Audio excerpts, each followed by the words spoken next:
ArtLaw.club Distance Talks section and me, Irina Olevska. Today our guest is a beautiful, passionate and creative woman, founder of SheOwns movement and head of private banking at Swedbank Latvia, Karīna Kulberga. Hello, Karīna. Hello, Irina. I'm so happy to be with you here today. The pleasure is all mine. Karīna, given the current situation and the global economic instability or uncertainty, how, in your opinion, is the cultural sphere experiencing it? What are the main challenges that it's facing now? Yeah, thank you for this question. I think this time that we're currently living in, it's certainly something that feels very, very unique, at least to a lot of the youngest generations who are experiencing this. I'm thinking of the data that we have throughout the weeks. So basically from this year, we know that there was this week 11, which is something like sort of as a superhero or supervillain week. And basically also in the bank, we look very much on what happened before week 11 and after week 11. So after this emergency state situation was announced. And I think if we speak about the culture segment or art sector and services, what we unfortunately saw was that the world was completely different after this week 11. So there were some sectors that were experiencing a slighter decrease, maybe in revenue, a more extensive decrease in revenue. But I can say also from the data, what we basically saw that such areas, of course, as museums, as operas, as the supply of different musical events. So basically it was completely logged off and logged out. So I would say that in this sense, regretfully, culture and the sector around art services is something that was influenced to the highest probably degree possible. Maybe in the previous different crises, what we saw that this effect was somewhat, with a time lag, that it started, maybe there was some sort of an introduction period when the demand reduced. But in this crisis, what we evidently happened and what we saw was that a multitude of sectors just sort of closed down completely. And regretfully, it is also the story a lot of times with regards to culture sector. Also, for preparing for this discussion, I looked into what is sort of the way that the sectors have responded. And I got to the data that, for example, for the US, they're saying that there's a deficit of 6.8 billion in the culture sector around this crisis. In Latvia, I found the latest figures where the Minister of Culture said that there's a need for approximately 32 million additional funding to replace basically this damage or the losses that have been made throughout these months. And I think that for me, just one of the things I worry about a lot, in fact, is this idea that when do we return to some sort of normality? When can that happen? And what will be the new form of it? Because, of course, all these assumptions are made with the idea that perhaps starting this autumn, we can reopen the economy more to a more general extent. So these are, Irina, some of the things that I'm thinking about when I think about culture and arts sector, really, that the impact has been major, and probably from all the sectors, I would say that definitely tourism, of course, is number one, but art and culture sector definitely among the ones that have been the highest hit because of this recent crisis. And where can, in this situation, art or culture get funding, whether it's public, private, or state support in some dimension? Yeah, I think it's definitely, well, of course, as I said, the Latvian state, there is some consideration already, some assessment of the losses and some assessment of how much it would cost to somehow replace or bring back something to normal or make something survive. I think I will be very realistic with speaking to you. I think there will be certain institutions that will face a live or die situation, a survival situation question. It's very, very certain. I think that because the extent of the crisis is so huge, that there is definitely a way better response in general from the governments to support the economy.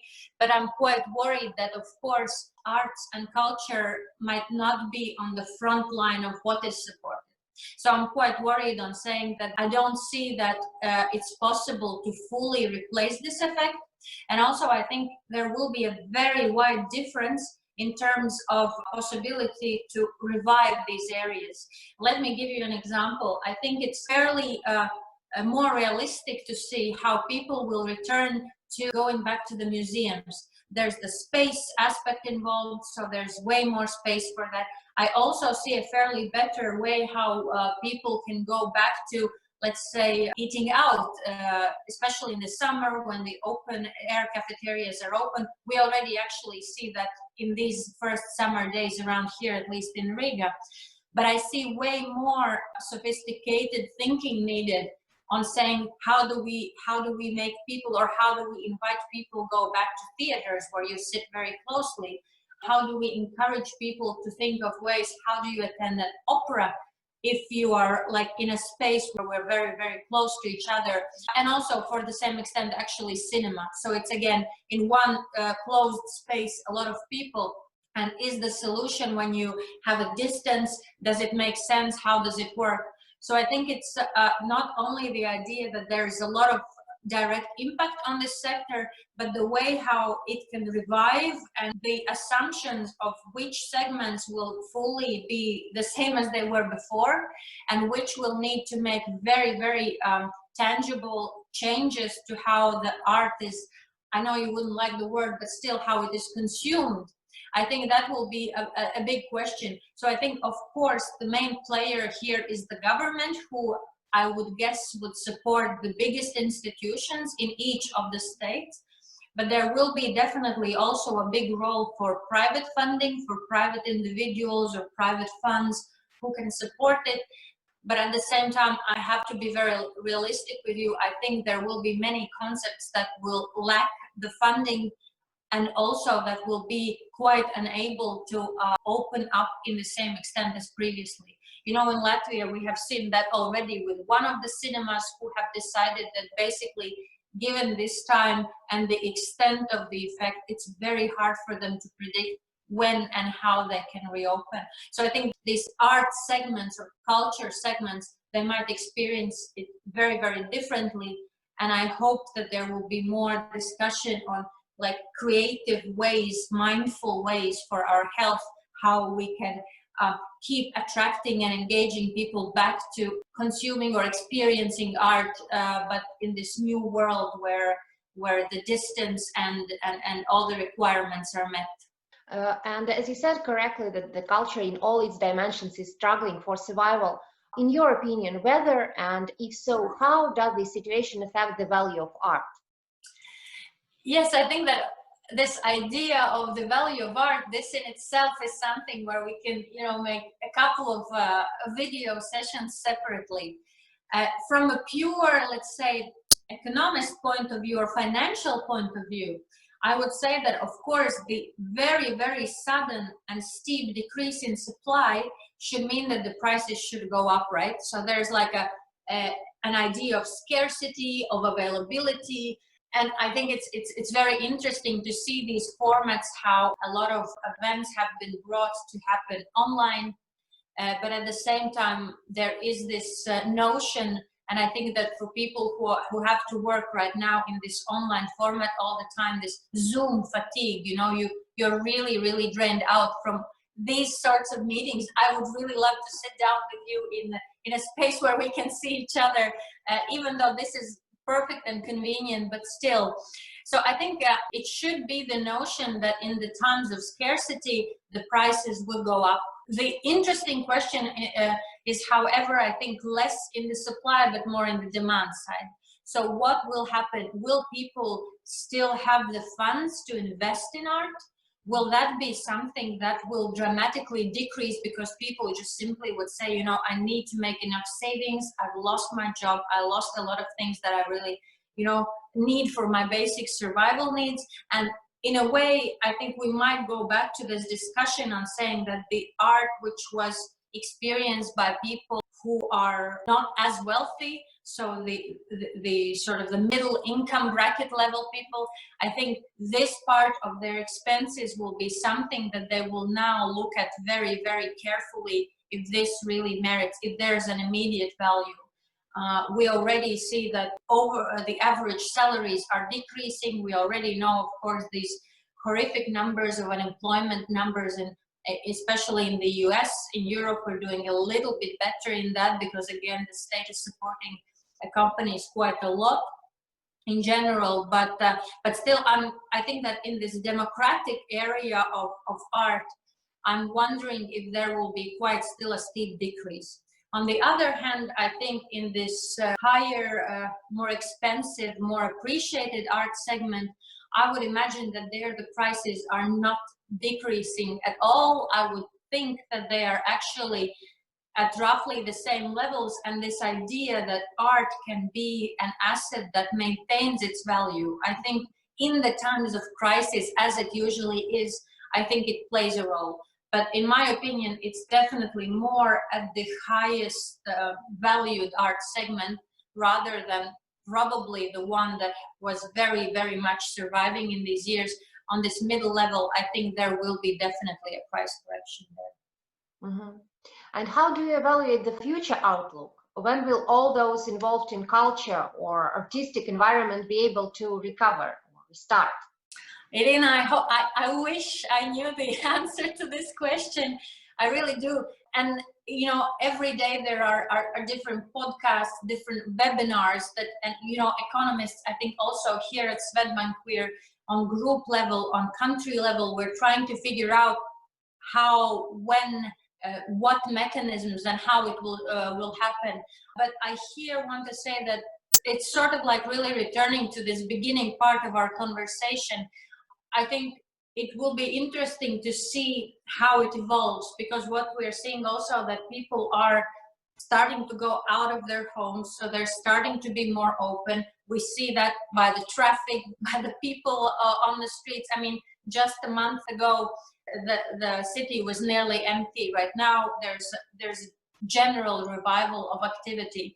But with regards to art, it's just a very peculiar situation, because I think there is a certain need. People really, you know, a lot of my colleagues and friends around were saying we really want to experience the live art. As good as the Met Gala can be on your phone or on your screen of the laptop, you really just want to experience that in real world. But you are very, very wary of the way how you can return to those places, how you can participate in this art experience if it gives you a very certain pressure on your health. And by this, I think it's a very tough question. I think it will be way easier for the art experiences that maybe are not that restrained by the space, as I mentioned. So I think it's way easier to revive activity in the museums where the space is wide, where you can easily find a spot 2 meters away from your nearest person. That is usually, I mean, I'm sure you are a museum lover as I am, so it's not usually a problem to find such a space in the museums. But for the art people who are more into this performance art, where there's space that is limited and where you need to be in this space together with many people, I find that this will be a real challenge. And of course, for me as a Latvian, I think one of these things that I'm really thinking about, what will happen, you know, we have this huge cultural event, this National Song Festival, Song and Dance Festival. And that seems to be the exact concept based on the virus spread that we should never be doing. I mean, this seems to be extremely risky for people to do if we are not equipped with vaccines or idea how we can fight the virus afterwards. And then I think, you know, how this will affect our culture, our national identity even, because this is something so important to us. So I think there will be, to summarize the answer to your question, I think there will be segments in arts and culture that can survive or can reopen and can go back to some sort of normality quicker. But there will be at the same time events where the gathering is involved. And even if you want to consume it, you will always have at the back of your head, is this really safe for me? What am I doing to myself or to the people around me? And in this case, I would guess that for those close events, only the vaccine is sort of the answer, right? Because there is no way how you can fully diminish this possibility of infection if you're so close to each other and communicating, and there's a lot of this body and verbal language where you just don't see how the virus might be spreading. So I would assume that it will be different for each group, but even for those who can pick up again quickly, I'm quite worried about this purchasing power of the general consumer. So what can he do, and what the consumer will throw out from his current expenses because the income has just decreased quite dramatically. Exactly, and this will ask from us a lot of patience and wisdom in our thoughts and in our actions. And within your movement, within SheOwns, you talk a lot about financial wisdom, prosperity, financial security. And on a final note, I would like to ask your opinion from this perspective. Do you see what are those main changes that we will definitely face when this emergency situation is over, and how can we probably prepare ourselves in advance? Mm-hmm. Yeah, I think, if in February I was speaking at a really huge conference where there were, I think, something like 2,000 women, and I still clearly remember how I needed to prepare for this conference, right? And I still had to put these arguments why you need to save. And I was speaking about these events that might happen in your life and where you need this security pillow and things like that. And of course, from this mid-March, it seemed that this sort of notion, it would completely disappear. That people would immediately assume, yes, we need to say we need to have this financial literacy. And I think we are at a very dangerous junction right now, because also from my followers, what I can see that the closure of the economy has of course meant that we consume less and we spend less. And I think there are people who feel that, oh, so I'm getting this game, I'm really, really good at this game. So suddenly I'm saving a lot, this is all working out for me. But I'm a bit cautious on saying, will this same idea work for you? Will you still save when the markets open up, when the shops are again open during the weekends and during the weekdays, when everybody starts going back to normal? So I think crisis itself is definitely a moment to rethink this philosophy of saving, investing, making sure you're financially safe. But the learning will happen only if you directly encounter it. But what I would encourage most people to do and to think about is maybe not to start with like a full reevaluation, even if they're not touched by the crisis right now, but rather just to have one routine, one thing that you say, I really want to keep it for my after crisis life, right? Because it's really easy now to say, oh, I'm such a good saver just because you wouldn't go to the shops in the weekends. But now when they will be open, so how will you, what rule will you have in your mind to say, even though the shop is open, I'm not going to overspend, I'm not going to spend so much on food, on clothing, on things I maybe really don't need, and rather focus on my long-term, let's say, financial health and well-being. So I feel that there's this giant hope that the crisis in itself will have immediately made us perfect savers and very well aware of our finances. But I think there's a trick that once everything goes back, we have to keep up with the routine of saying, do I really need to overspend? And regretfully, I think this culture of maybe overspending and overconsumption is very, very strong. It's way easier, to spend than to consciously save. So I would definitely want people to leave this conversation with the notion that even if they're not touched by the crisis at all, if they can just meditate on the one thing, on the one routine that really feels good to them, that they want to also bring out and to continue when the crisis is over, I would already be very, very happy. Thank you. It really is very valuable, and thank you very much for your advice. It would be interesting, by the way, to return to the same question after a while and discuss the progress. Yeah. Hope that at least for now, this knowledge that we've got from you will help us to come out of this situation at least a bit much better prepared. I hope so, Karīna, I hope so. Today I talked with Karīna Kulberga, founder of SheOwns movement and the head of private banking at Swedbank Latvia. You're welcome to follow SheOwns on Instagram and get advice on long-term financial security. If you like this video, subscribe to ArtLaw.club YouTube channel and check our new records. That's it for today. Stay safe and see you soon. Goodbye. Thank you. Bye.